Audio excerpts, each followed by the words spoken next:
Committee Room 21. Sound.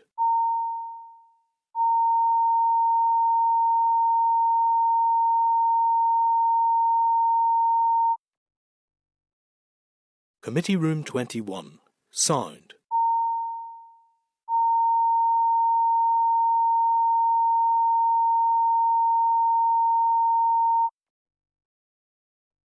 Committee Room 21.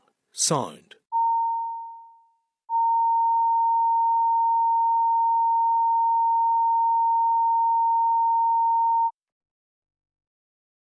Committee Room 21. Sound.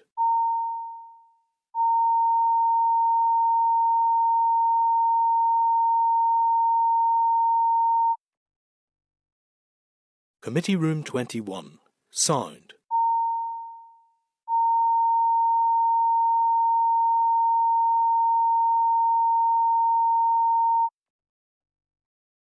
Committee Room 21. Sound.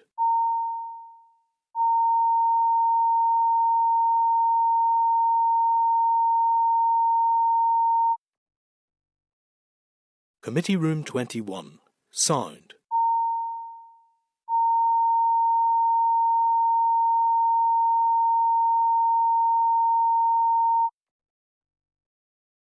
Committee Room 21. Sound.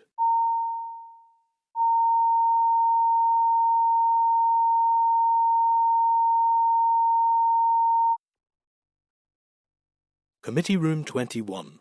Sound.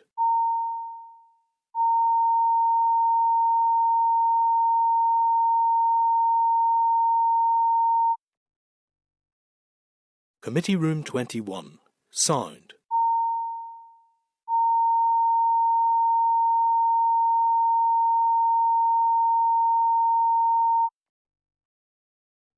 Committee Room 21. Sound.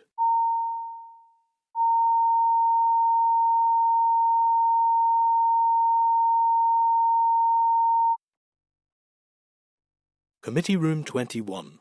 Sound.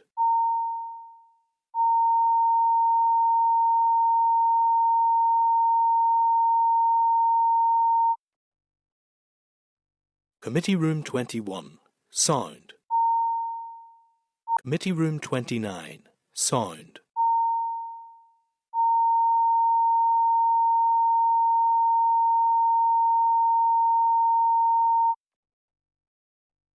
Committee Room 29. Sound.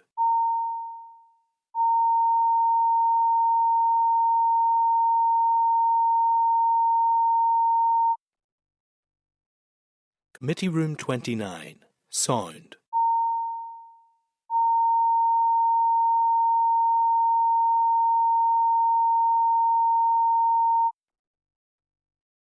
Committee Room 29. Sound.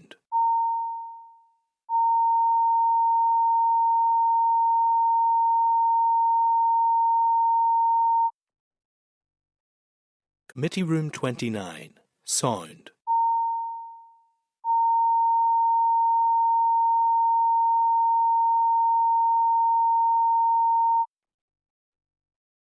Committee Room 29. Sound.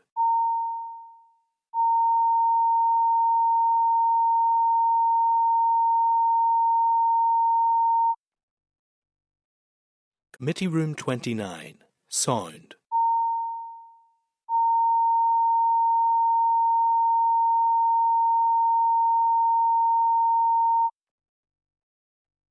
Committee Room 29. Sound.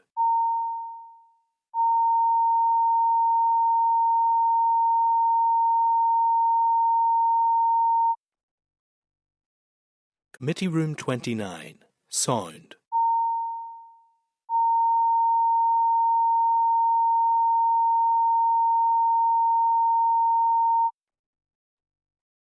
Committee Room 29. Sound.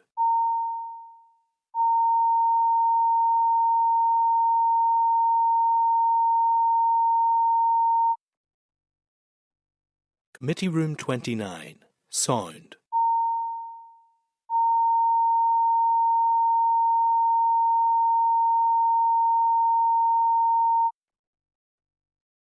Committee Room 29. Sound.